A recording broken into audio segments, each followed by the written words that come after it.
Welcome to Rewrite Rising, podcast where you can rewrite your health journey and rise above your past. I'm Drew, sharing Mindset Mondays to ground and guide you, Thriving Thursdays to cut through the noise and bring clarity to nutrition. If you find these conversations helpful or think someone else would enjoy them too, make sure that you are subscribed.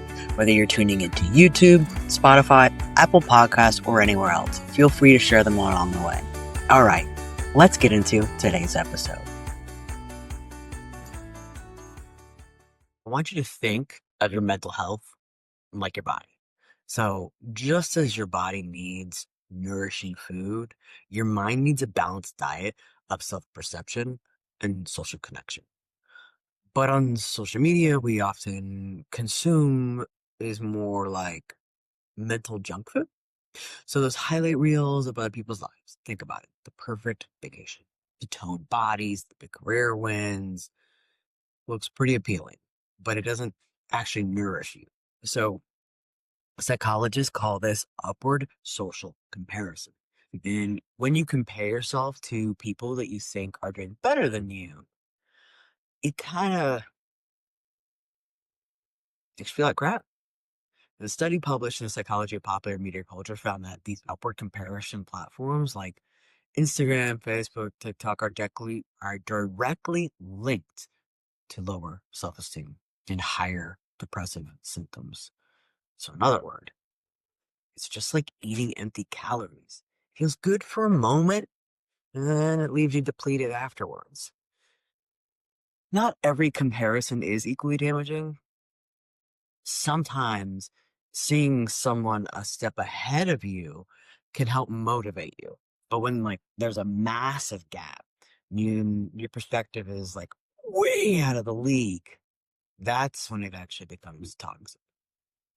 So research in current opinionated psychology shows that the bigger the perceived gap, the stronger the negative effects, the more depressive symptoms, lower confidence, more envy. It's like eating something that's just unhealthy and downright poisonous. The more extreme the comparison, the more harmful it is. All right. Yeah, I understand. Seems like a lot. It is, because the tricky part, comparison, is a part of being a human being. Our brains evolved to do it. It helped us understand our place in the tribe and also helped us learn from others. But just like our digestive systems weren't designed for endless processed foods, our brains weren't designed for this fire hose of comparison that social media really does give us. Now, neuroscientists writing in the Trends in Cognitive Sciences call this a mismatch hypothesis. They explain that our ancient comparison system was built for small groups, not millions of curated strangers. I mean, there's a lot of us out there, guys. And when that system gets overwhelmed, it creates stress, anxiety, distorted sense of self, whole bunch of mental equivalents of indigestion. There's also what I like to call the mental metabolism. So it's like research into personality and individual differences show that people with higher self-acceptance are less vulnerable to harmful social media comparisons, while lower self-acceptance makes you more likely to suffer anxiety and depression from them. Think of it this way. If your mental metabolism is strong, you can handle the occasional junk food comparison, but if it's weak, every scroll weighs down on you.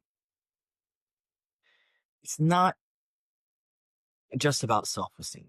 A study in European psychiatry linked frequent social comparison outline to increased anxiety depression, especially in teens and adolescents.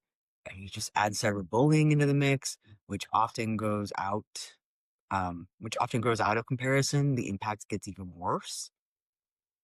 So we're not just talking about these feelings um, of insecurity after scrolling. We're talking about measurable mental health consequences, higher rates of depression, higher rates of anxiety, higher rates of social withdrawal.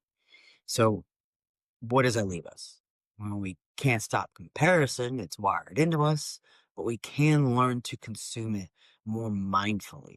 So, just like food, think of your comparison diet like this: limit the junk food of the extreme upward comparisons, choose more nourishing content, follow accounts that inspire, educate, and genuinely connect with you.